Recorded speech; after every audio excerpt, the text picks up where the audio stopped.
മലപ്പുറം ജില്ലയിലെ കൊണ്ടോട്ടി മുണ്ടക്കുളത്തെ KMC ഫൗണ്ടേഷന് കീഴിൽ പണം അടച്ച് തട്ടിപ്പിൽ ഇരകളായവരുടെ സംഗമം കൊണ്ടോട്ടി മർക്കസ് ഓഡിറ്റോറിയത്തിൽ വെച്ച് നടന്നു.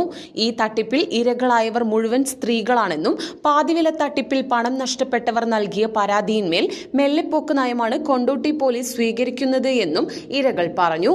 289 ആളുകൾ പണം അടയ്ക്കുകയും ഇതിൽ 6 മാസം മുൻപ് 13 പേർക്ക് പണം തിരിച്ചു നൽകുകയും ചെയ്തു എന്നും മുണ്ടക്കുളം KMCക്കെതിരെ 148 ആളുകൾ പരാതി നൽകിയെങ്കിലും ഒരാഴ്ച കഴിഞ്ഞിട്ടും നടപടി ഒന്നുമായില്ലെന്നും ഇവർ പറയുന്നു. 128 പേർ കൊണ്ടോട്ടിയിലും ബാക്കി വരുന്നവർ വാഴക്കാട് അരീക്കോട് പോലീസ് സ്റ്റേഷന് കീഴിലാണ് പരാതി നൽകിയത്. എല്ലാ പരാതിക്കും കൂടി ഒരു FIR മാത്രമാണ് ഇടുകയുള്ളൂ എന്നും ബാക്കി വരുന്നവർ ഈ കേസിൽ കക്ഷി ചേർന്നാൽ മതി എന്ന നിലപാടാണ് പോലീസ് സ്വീകരിക്കുന്നതെന്നും ഓരോ പരാതിക്കും ഒരു FIR തന്നെ ഇടണമെന്നും ക്യാഷ് വാങ്ങാൻ വേണ്ട കാര്യങ്ങൾ ചെയ്തു തന്ന അഡ്വക്കേറ്റ് മുസ്തഫ, മുണ്ടംകുളം റൂറൽ ബാങ്ക് പ്രതിനിധി സിദ്ദിഖ്, നാസർ കുന്നത്ത് എന്നിവരുടെ നേതൃത്വത്തിലാണ് KMC ഫൗണ്ടേഷന്റെ 2 അക്കൗണ്ടുകളിലേക്കായി പണം അടച്ചത് എന്നും പണം അടച്ച ഇരകൾ മുഴുവൻ സ്ത്രീകളാണ് എന്നും ഇരകൾ പറയുന്നു. ഇപ്പം ഞങ്ങൾക്ക് ഇതിന് നീതി കിട്ടണം. പൈസ റീഫണ്ട് ആണെങ്കിൽ റീഫണ്ട് പൈസ ആയിട്ട് കിട്ടണം, അല്ലെങ്കിൽ വണ്ടി ആണെങ്കിൽ വണ്ടി കിട്ടണം.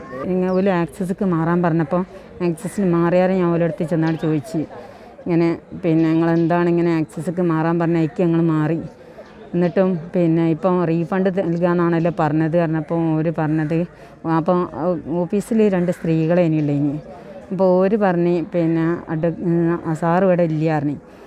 ഞാൻ അവരോട് പറഞ്ഞു എനിക്ക് റീഫണ്ട് തരികയാണെന്ന് വെച്ചെങ്കിൽ കയ്യിൽ ചെക്കായിട്ട് തരണം എന്ന് പറഞ്ഞു. അപ്പം ഓര് പറഞ്ഞു ഞാൻ സാറിനെ വിളിക്കട്ടെ എന്ന് വിളിച്ചപ്പോൾ ഇരകളുടെ മുന്നോട്ടുള്ള നടത്തിപ്പിനായി ആക്ഷൻ കമ്മിറ്റിയും രൂപീകരിച്ചു.